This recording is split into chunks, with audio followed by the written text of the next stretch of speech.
Hey guys, what's up? So in today's video, I need your help. So Black Friday passed, and the only thing that I got for this thing was the canvas back liners. So it's going to be liners that go on the cargo tray and then up into the seat. So I'll have a quick little install video on that.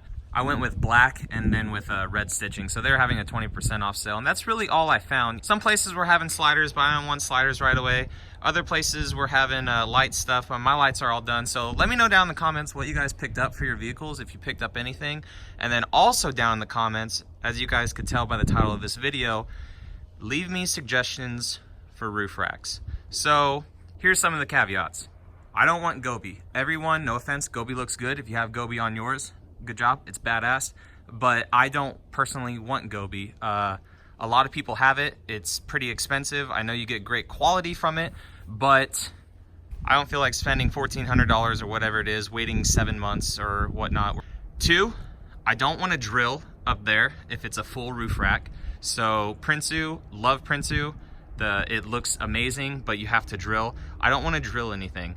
And I don't want to spend over $1,000. And I'm not opposed to like a full roof rack, but I think modular for now, like to build as I go, would be awesome for this, especially, you know, because I'm not doing anything crazy with it right now. The one full roof rack that I do like, they're from Venezuela, the Eco Techni, or I don't know, something like that. It's ECOTECHNE. And their full roof rack, you don't have to drill. They have nice big trays and stuff for cargo stuff, but a lot of people said that the instructions are horrible with it, or there's not even instructions. A lot of people have had problems with hardware not being in the kit, and they've had to make multiple Home Depot runs. And then also it rusts out. So, but that kit looks super good. It basically is as high as this right here, and it just streamlines the whole vehicle.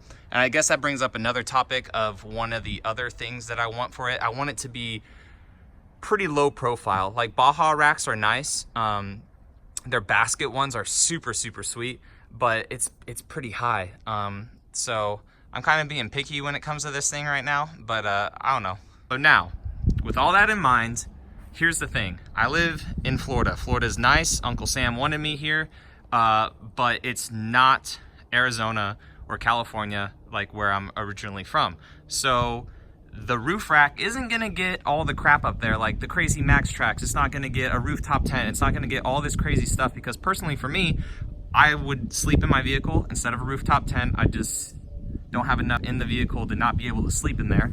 And then all the other stuff like shovels and all that crap, I mean, yeah, you may need it here in Florida for the sand, but the terrain that we have out here, it's not as crazy out as it is out there. So, you know, when we eventually go back to Arizona, I'll have all that stuff for it, you know, because we'll be out in Glamis. I'll need the max tracks. I would have a tent up there potentially, or an awning for the campsites, or if you're going to the sand drags and stuff like that. So as you can see, I didn't get any crossbars from Toyota. One, they're like $300. They're plastic, and they're kind of not junk, but they're not modular. You can't do a bunch of stuff with them. So I was thinking Rego. The only thing bad about Rego is, well, the nice thing is that they're low profile, but the bad thing is that you have to kind of undo them to put anything like underneath bolt wise. Now, one company that I'm really interested in, it's called LFD Off-Road, and their crossbars, they're like 79 bucks each. The metal is steel. They also have aluminum, but there's a lead time on those, and they're like $30 more. But each one is $79. So I could get 5, I could get 4, I could get however many I want. I could only get 2 if I want, but I'm thinking like 3-ish maybe. But the cool thing with the LFD Off-Road is not only do you get crossbars up there, but if you decide to upgrade in the future, all you have to do is then just buy 3/4 length side rails, and then you already have the crossbars. So then that's all you need. Or if you want to do 7/8, you could do that. Unfortunately, their full rack doesn't work with the modular bars. I'm not sure why. So you kind of like upgrade as you need it. I may be going with that option, but I still want to know the options down in the comments from you guys, if you guys have companies that I haven't even heard of. Basically, I would just have, you know, 5 or so there, so I could put paddle boards up there. I could put bikes up there and whatnot.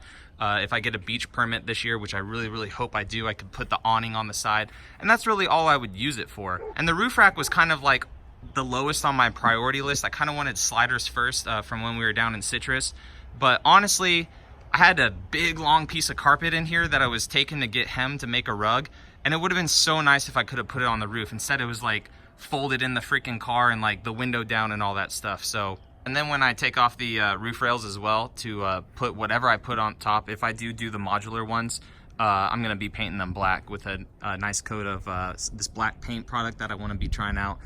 They have a silver right now, but I want to try their black one. It should look really, really good. So yeah, guys, if you want to help me out, go ahead and leave a comment down in the comment box down there. If you like this video, go ahead and give it a thumbs up. It's not really anything to really like. It's more of just topics and stuff. And subscribe for more 4Runner and Toyota stuff. And I'll just catch you all in the next one. All right, see you later.